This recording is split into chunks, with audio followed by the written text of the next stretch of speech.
What's going on, sports fans? Once again, it's K-Stu the GOAT for Vernon Speak Sports, mostly talking about Auburn football and the rest of the SEC.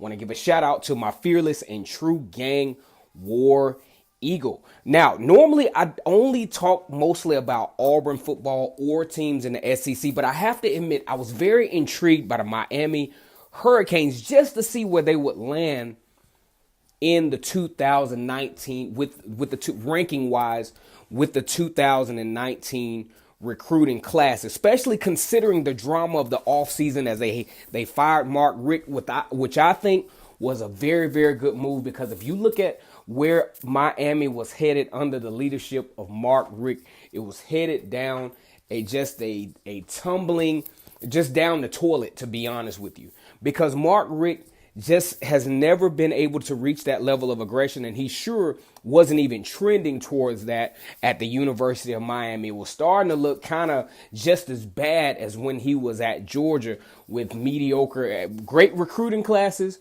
but somewhat mediocre output given the length of time that he was there. Now, Miami actually hired Manny Diaz, who was their defensive coordinator, who got hired on to Temple as their head coach. A couple of weeks later, Miami, having gotten rid of Mark Richt, decided, hey, we want to go after Manny Diaz. Manny Diaz comes back to Miami and decides, you know what?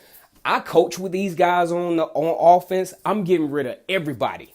As a matter of fact, when I saw that, I was like, hell yeah, I like this dude. This dude really wants to come in and make an immediate impact. He wants to make immediate change. The only issue was, with that level of aggression, he just didn't have enough time to land the type of recruiting class that I know he will probably be able to land long term. Because when you look at this thing, according to 24/7 Sports, Miami's national rank is 28. Now, when I look at the totality of the circumstance, especially with, kids really wanting to put their trust into a program to make sure that they take their careers to the next level, I would consider 28, considering the coaching change, how abrupt it was in the short period of time that you have until National Recruiting Day.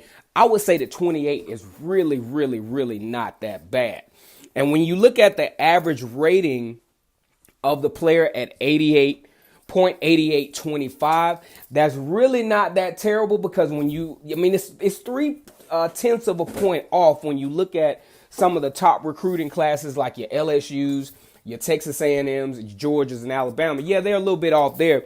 But when you really dissect this recruiting class, you have a strong 4-star recruit in Jeremiah Payton, who listed at 0.973%, who's going to be, and all of these players are going to have the luxury of having a very, very aggressive football coach who seems to have a lot of passion for where he wants to take Miami, especially the bold move in firing the whole offensive coordinating staff.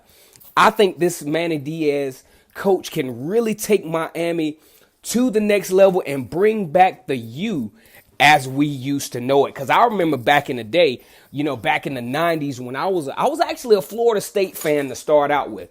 And I remember those games between Florida State and Miami, the passion in which that rivalry had. And, that thing has kind of lost its luster over the years. But, maybe some kind of way with the addition of Manny Diaz, you start to bring back the glory of that particular rivalry, assuming that Coach Willie Taggart over at Florida State can get a solid team in place over there at Florida State. But I thought this was a very interesting story, because Miami is a huge staple in the college football world, and it would be really nice for them to get back on track and get back to the point of relevance again. Once again, it's K-Stu to go for Vernon Speak Sports, mostly talking about Auburn football and the rest of the SEC, just talking a little bit about Miami Hurricanes out of the ACC. You all take it easy.